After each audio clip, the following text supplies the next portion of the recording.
بسم الله الرحمن الرحیم. السلام علیکم ورحمت الله وبرکاتو. محترم ورونو خویندو، زه احمد بشیر لقمانی ستاسو د خوبونو تعبیر په سلسله کې ستاسو خدمت کې حاضر یم. یو اووه خوبونه دي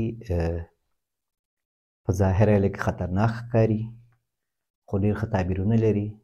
نو شروع کوو. اول خوب ده، دروازه ټکول کیږي وای الله تعالی ولاړ وي، وای دروازه خلاصوم الله تعالی ولاړ وي، لکه سوری غوندې وي. ما ته قرآن کریم راکړي، کور ته ننوځم، څوک راته وایي چې اوس صدقه ورکړه، زه وایم موبایل مې صدقه کوم. دا ډېر ښه خوب ده، الله تعالی دې درته ښه کړي. نو د دې نه خوب نه دا معلومیږي چې ته داسې وختونو کې موبایل استعمالوي، د شپې په آخره کې او یا د شپې په نیمایي کې، د شپې ډېر ماخوستن کښېنې یا سهار وختي جګېږي، داسې وختونو کې ته موبایل استعمالوي چې هلته هغه وخت د تهجد لمونځ وخت وي، او په حدیث شریفه کې راځي چې الله تعالی د شپې په آخره حصه کې هغه بندې اسمان د دنیا ته نږدې کېږي او وایي غږ کوي چې څوک سوال کوي، څوک حاجت لري، څوک دعا کوي چې زه قبول یې کړم. نو په دغه وخت کې ته موبایل استعمالوي، چې په هر شي استعمالوي، نو دا تا ته دا خوب یو تشویقي خوب دی، یو ترغیبي ده چې په دغه وخت کې د الله تعالی عبادت وکړه. په دغه وخت کې ته کوشش وکړه چې ته الله تعالی ته نږدې سې. یعنې دا موبایل پرېږده، ته چې اراده کوې دا موبایل صدقه کوم، معنا ده چې الله تعالی ته په کومو نیکو اعمالو، په نورو نیکو اعمالو یا په اخلاقو باندې یا په کوم سبب باندې ته الله تعالی ته نږدې، او د دې موبایل په واسطه باندې ته دغه مهم وخت هغه د شپې د نیمایي کې یا سهار خواته چې دا مهم وخت ده، د عبادت وخت ده، او په دغه وخت کې ته موبایل کې مصروف وي، نو د خوب تا ته یو ترغیب دی، یو تشویق ده چې په دغه وخت کې کوشش وکړه که ډېر ضرورت نه وي نو موبایل مه استعمالوه، او کوشش وکړه چې یو 2 رکعته، 4 رکعته، 6، 8، 10، 12 څومره دې وسه وي د الله تعالی لپاره ته لمونځ وکړي او تهجد لمونځ وکړي، تلاوت وکړي، ذکر عبادت وکړي، دعاګانې وکړي. نو دا ټول انشاءالله دعاګانې دې قبلیږي، او دا خوب تا ته یو خوشخبري ده د الله لخوا چې الله تعالی انشاءالله تا ته دا توفیق درکوي او درکړی ده، انشاءالله تا ته توفیق د دې درکوي چې ته خیر وګټې او الله ته نږدې شي. والله تعالی اعلم. دویم خوب ده، وای تور توت وي، باغ وي د ماما مې، او بیا یې وایي شکوي خوري، بیا وایي ماما مې راشي، هغه وایي فراشوت یو ټوټه ونیسي راوړي، په هغه کې نور هم راتویوو.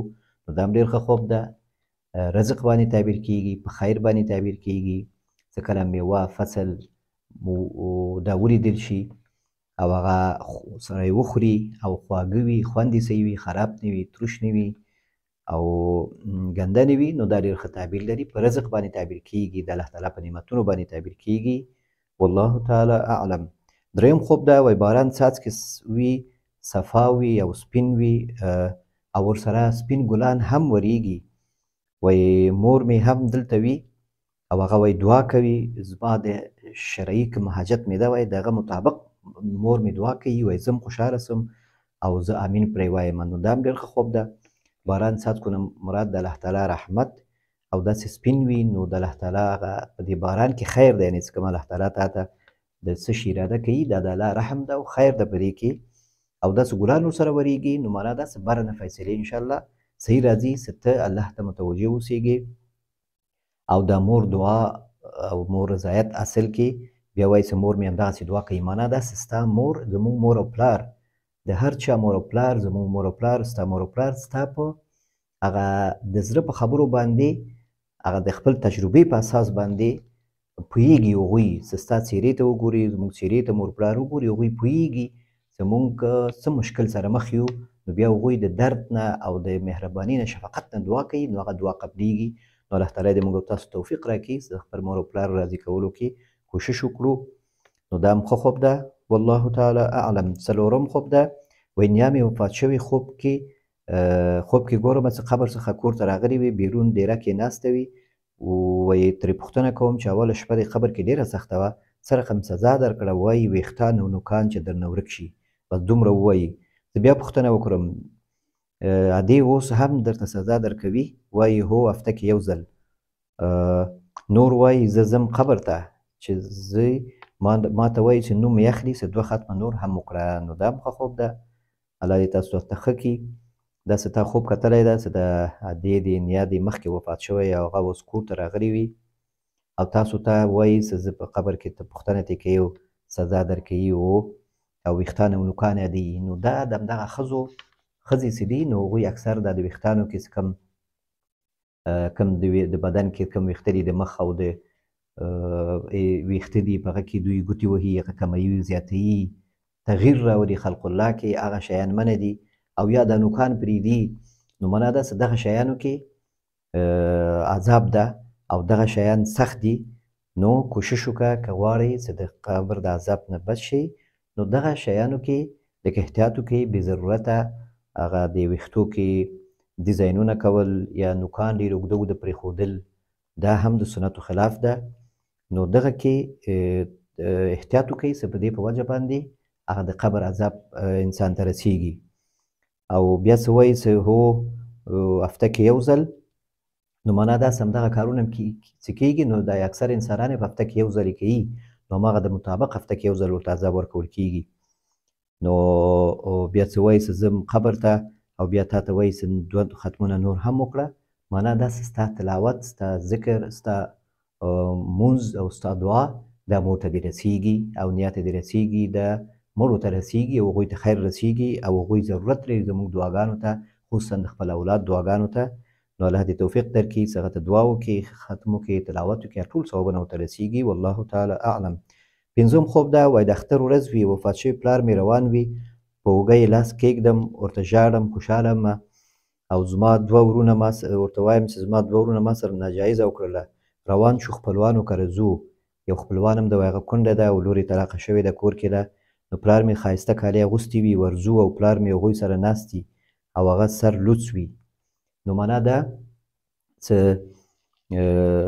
کم شکایت او کم دغه دې زړه کې ده نو هغه تا ته څه کوم تکلیف رسېدلی ده کورنۍ لخوا یا د ورونو لخوا څه مشکل ده نو دا مشکل دی که چاته ژوندو ته وایې او خلکو ته وایې هېڅ هم څوک تا سره نشي کولی. ښه دا ده چې دا مسایل ته الله ته ووایې او د دې مړي ته پلار ته یې څه وایې معنا داسې دغه پلار دی څه کوم طریقه وه چې هغه همیشه تا ته نصیحت کوو چې د مشکلاتو د حل لپاره دعا وکړئ او الله ته متوجه شي هماغسې ته الله ته متوجه شي د مشکلاتو د حل لپاره ته څه وایې بیا پلار مې ډېر ښه کالي اغوستي وي نو معنا داسې پلار د انشاءالله ښه حالت کې ده.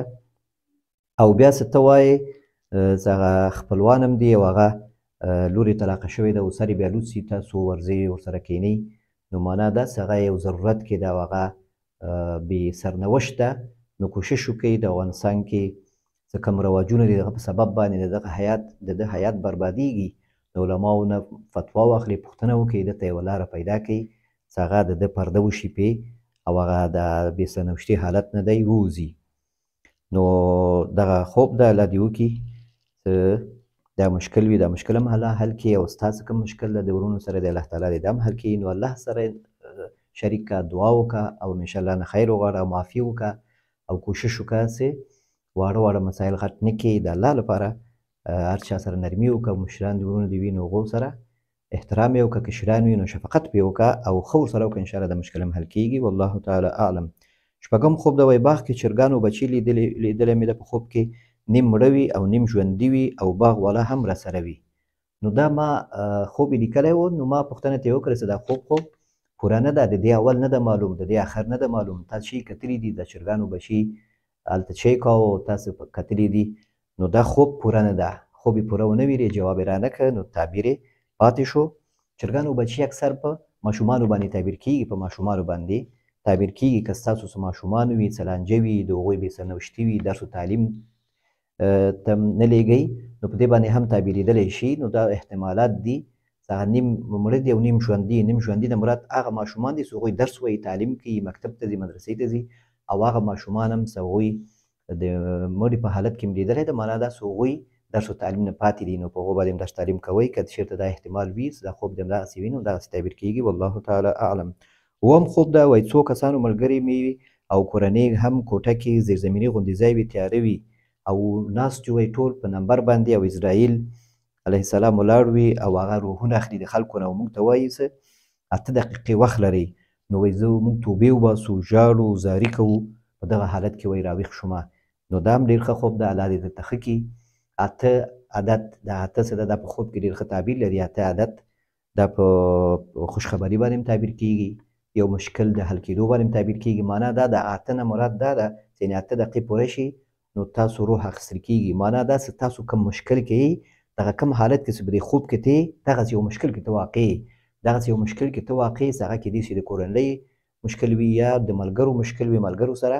نو هغه مشکل هم انشاءالله په حل کېدو ده، دې مشکل نه وځې، دا تکلیف رفع کېږي او ته الله ته متوجه شي، دعا وکړې، خیر وغواړې الله نه، انشاءالله دا مشکل هم حل کېږي. الله تعالی مشکلات حل لره.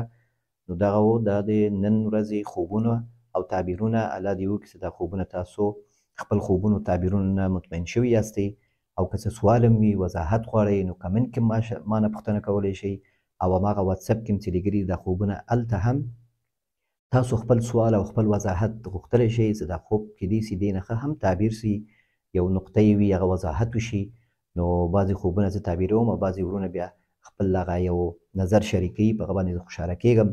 لکه پرون یو چا نظر شریک کړی و، ما خوب تعبیر کړی و څه بدګمانه او شکي او وسواسي، هغه ویلي چې بلکل دا مشکل ما کې شته.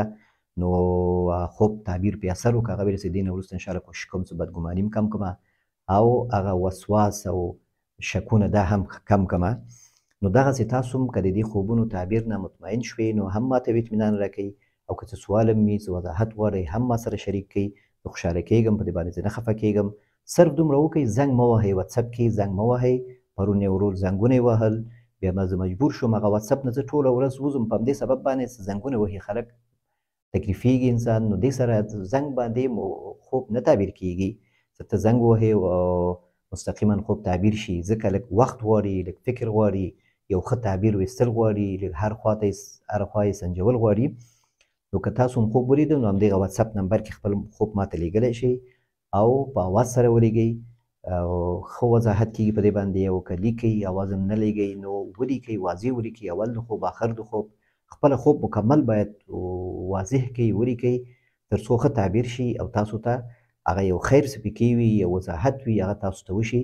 نور انشاءالله دا چینل همدې لپاره ما جوړ کړی ده چې دا خوبونه تاسو خپل خوبونه واورئ او که څوک داسې مشابه خوبونه لیدلي وي هغوی هم واوري. ځینې خلک هغوی خپل خوبونه نه شریکوي، زنانه دي یعنې ځینې نور کسان دي شناخته دي، هغوی نه غواړي خپل خوب ووایي، نه غواړي خپل خوب شریک کړي. مشکل نشته، خو تاسو صرف دومره وکړئ چې چینل سبسکرایب کړئ او لایک یې کړئ، شیر کړئ دا ویډیوګانې او خپل نظر ما سره شریک کړئ. نو په الله م سپارمه تر بل ویډیو پورې. السلام علیکم ورحمة الله